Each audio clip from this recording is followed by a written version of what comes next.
UL, upper explosive limit, dengan batas atasnya. Nah, sebelum melakukan pekerjaan hot work permit atau pekerjaan panas, lihat dulu MSDS-nya, tahu persis, dites dengan menggunakan gas detektor atau menggunakan alat-alat yang lain lah yang Anda punya. Biasanya sih pakai gas detektor ya. Begitu aman dari batas bawah dengan batas atasnya, jadi dia harus di luar ini ya, di luar batas atas atau di bawah batas bawahnya lagi, baru itu Anda bisa melakukan pekerjaan. Karena kalau tidak, itu biasanya akan terjadi ledakan atau terjadi pembakaran di dalam. Nah, bagaimana kalau ada orang di dalam terus terjadi pembakaran atau ledakan? Ya orangnya biasanya sulit untuk diselamatkan. Gitu. Oke, jadi itu teori kimia api supaya teman-teman semua bisa dapat pengetahuan baru tentang bagaimana api itu bisa terjadi. Ya, kita masuk ke fenomena kebakaran. Fenomena kebakaran itu kalau Anda lihat di di slide itu sederhananya kita akan mengkelompokkan menjadi empat tahap atau empat level atau 4 tahap lah ya. Nah, level yang pertama adalah tahap yang pertama adalah penyalaan. Jadi suatu bahan tuh jarang tiba-tiba gede gitu tahunnya. Nah, itu kita menyebutnya, kalau yang pertama itu pasti dia terjadi dari api yang kecil dulu. Semua pembakaran normal itu dari api yang kecil. Ya, pada saat apinya nyala, baik penyalaannya bisa macam-macam ya. Kalau listrik misalnya overload ya, atau orang biasanya bilang konsleting gitu, kabelnya terbakar, misalnya ini kabelnya terbakar. Nah, pasti pada saat dia overload ini, dia ada api kecilnya nyala. Pada saat api kecil itu nyala, itu yang kita sebut dengan masuk ke proses yang pertama, yaitu penyalaan. Nah, begitu tidak dikendalikan atau tidak dipadamkan, lama-lama dia menyebar. Apinya makin lama makin besar. Nah, itu sudah masuk ke fase yang kedua atau tahap yang kedua, yaitu proses pertumbuhan. Semakin lama tidak bisa dikendalikan juga, akhirnya semakin membesar. Nah, itu akan masuk ke tahap yang ketiga, yaitu proses pembakaran penuh. Pembakaran penuh itu pengertiannya semua lokasi ini atau semua lokasi yang tempat terjadi kebakaran tidak ada lagi yang tidak terbakar. Semua kebakaran penuh. Nah, sebelum masuk dari proses pertumbuhan ke proses pembakaran penuh, ada satu fenomena yang kita sebut dengan flash over. Apa tuh flash over? Flash over itu kalau bahasa Indonesianya saya biasa menyebutnya dengan penyalaan serentak. Penyalaan serentak maksudnya apa? Jadi begini, pada saat api itu besar, misalnya taruhlah api itu besarnya sekitar 1 meter atau 80 cm ya. Nah, yang kita ingat dari awal itu adalah semakin besarnya api berarti potensi radiasi panas di sekitar ini akan semakin tinggi. Nah, ingat, ada yang namanya flash point, ada yang namanya ignition temperature. Jadi, mungkin apinya masih cuma di sini, tetapi hawa panas di ruangan ini sudah semakin meningkat. Nah, apa yang terjadi dengan misalnya buku ini jika ada di sini, padahal ada jaraknya, tapi taruhlah buku ini atau kertas ini bisa menahan sekitar 150 derajat Celcius. Di sini setengah 80 itu sudah kira-kira 250 derajat Celcius. Walaupun ini tidak kena, ada jarak, tidak langsung kena api, dia akan bisa terbakar. Kenapa bisa terbakar? Karena ignition temperature, nyala apinya. Begitu nyala, ini akan terjadi di seluruh ruangan. Di seluruh ruangan ini bisa temperaturnya semakin lama kan semakin besar tuh apinya, dan temperaturnya semakin panas. Nah, benda-benda yang ada di sekitar ruangan walaupun tidak langsung kena, dia akan tiba-tiba menyala. Nah, proses penyalaan itu memang dengan kita menyebutnya ignition temperature. Tetapi proses penyalaan secara masif atau secara bersama-sama, ya, itu kita sebut dalam teori kebakaran kita sebut dengan flash over. Ya. Jadi dari pertumbuhan sebelum terjadi pembakaran penuh itu ada proses flashover pasti. Nah, yang bahayanya memang kalau ruangannya besar, kita telat melihat mengenali flashover, biasanya pemadam kebakarannya itu terjebak. Oke. Nah, setelah pembakaran penuh, terus pasti ada masa atau ada tahap surut. Makanya kalau dilihat dari kurvanya, setelah naik dia pasti turun. Nah, kenapa turun? Dari segitiga apinya berarti yang kurang adalah sumber materialnya atau bahannya. Wujud bahannya itu makin lama makin habis. Ini bang, ini meja begitu terbakar terus sampai habis tanpa dipadamkan pun, kalau sudah tidak ada lagi yang terbakar dia pasti habis. Jadi pertanyaannya gampang kalau ada orang yang bertanya gimana cara memadamkan api jika tidak mempunyai peralatan apapun.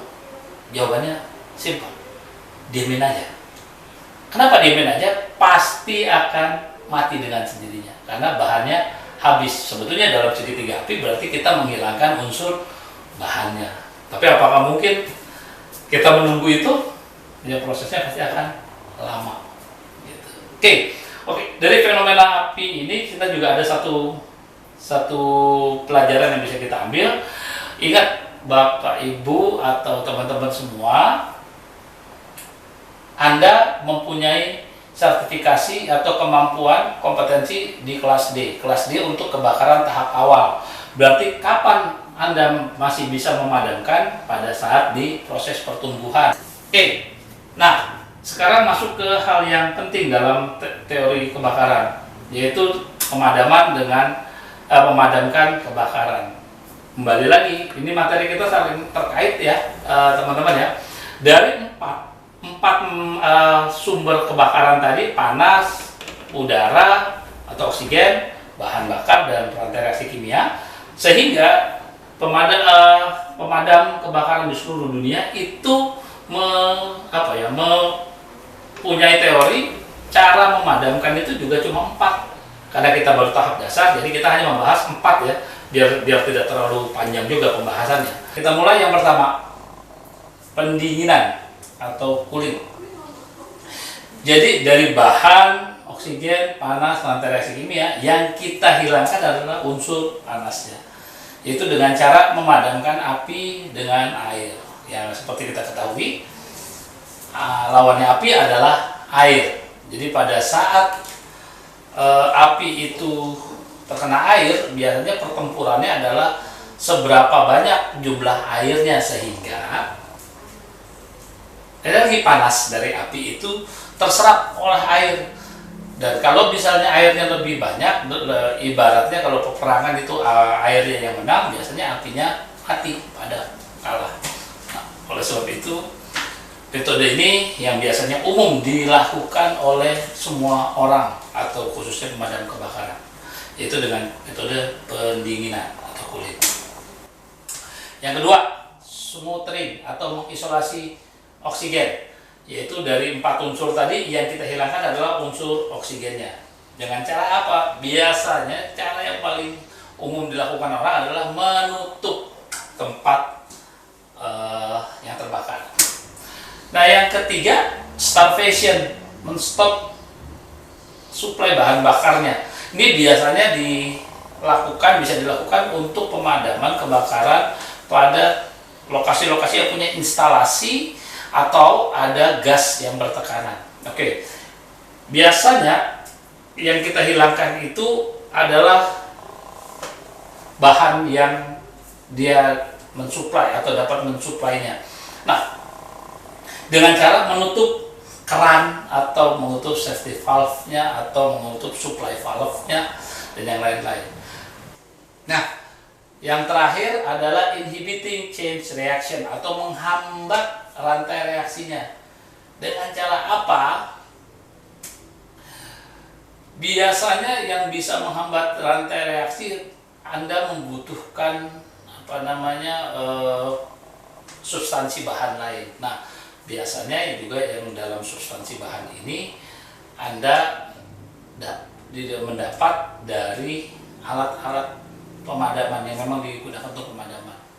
Nah, alat-alat pemadaman ini kalau memang di slide itu kita bisa lihat salah satunya yaitu dengan halon. Di materi selanjutnya kita lihat ada sumber-sumber panas tadi.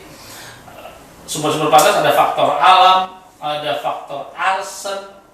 Arsen di sini dikategorikan sebetulnya perilaku yang sengaja membakar untuk mendapat keuntungan. Ya, ini hampir mirip dengan sabotase. Di slide berikutnya Anda akan melihat energi listrik. Nah, ini bagi kita ini ada beberapa materi, ada beberapa contoh dari kebakaran listrik. Ada yang arus bocor, ada yang elektromagnetik, ada listrik statis, ada panas overheat. Ini apa namanya, banyak. Ini bisa terjadi pada saat kejadian kebakaran akibat listrik, tapi tidak hanya melulu permasalahan konsleting. Jadi energi panas dari gesekan, nah ini gesekan kalau dilihat contohnya kayu bakar tadi bisa dari gesekan mesin kompresinya. Nah, ini juga masuk ke materi yang cukup penting pada saat terjadinya kebakaran, yaitu ada yang namanya proses perpindahan. Nah, cara-caranya ada 4 perpindahan itu. Oke, kita lihat yang pertama. Perpindahannya bisa dengan cara radiasi. Nah, ini kalau di slide kita lihat contohnya ada rumah terbakar, terus rumah yang satunya lagi itu walaupun apinya tidak sampai bisa tiba-tiba terbakar. Nah, kalau kejadian begitu jangan bingung, itu akibat perpindahannya akibat radiasi panas. Ya, ingat sebetulnya saya pernah melakukan iseng-iseng melihat temperaturnya ya. Kan kalau kita training fire api kecil itu kan kita biasanya pakai drum bulat itu yang kecil itu dibakar. Dulu saya pernah iseng itu kita ukur berapa sih. Ternyata saya kaget juga. 1 drum bulat yang kecil itu begitu kita bakar itu suhu temperaturnya 350 derajat Celcius. Jadi kalau saja misalnya ini 1 lembar kertas ini ignition temperaturnya cuma misalnya 140 derajat Celcius, itu belum sampai kita kasih gitu tuh kertasnya terbakar sendirinya itu. Nah, maksud saya begini, dari contoh slide yang kita lihat ini perpindahan secara radiasi. Itu bayangkan itu api di drum kecil. Nah, gimana kalau satu rumah? Di beberapa video itu di situ ada beberapa video yang saya pernah pelajari, satu lokasi, satu ruangan itu kalau terbakar itu temperaturnya bisa sampai 1500 sampai dengan 2000 derajat Celcius. Nah, jadi nggak heran kalau rumahnya walaupun sudah berjauhan, tapi begitu apinya makin besar, taruhlah apinya 10 meter, radiasinya bisa sampai 20 meter. Nah, kalau di titik api itu 1500 derajat Celcius, semakin jauh tentunya semakin kecil temperaturnya, semakin turun. Tapi kalau jaraknya cuma 2 meter, sedangkan kalau 10 meter itu radiasinya sampai 20 meter, nah lokasi-lokasi yang kira-kira 5 sampai 10 meter itu pasti bisa auto ignition temperatur, terbakar dengan sendirinya. Gitu. Nah, cara memadamkannya itu biasanya kita menyebutnya dengan restricted area. Jadi misalnya ini rumah yang terbakar, ini ada rumah sebelahnya. Kalau memang airnya itu ada kemampuan airnya itu banyak,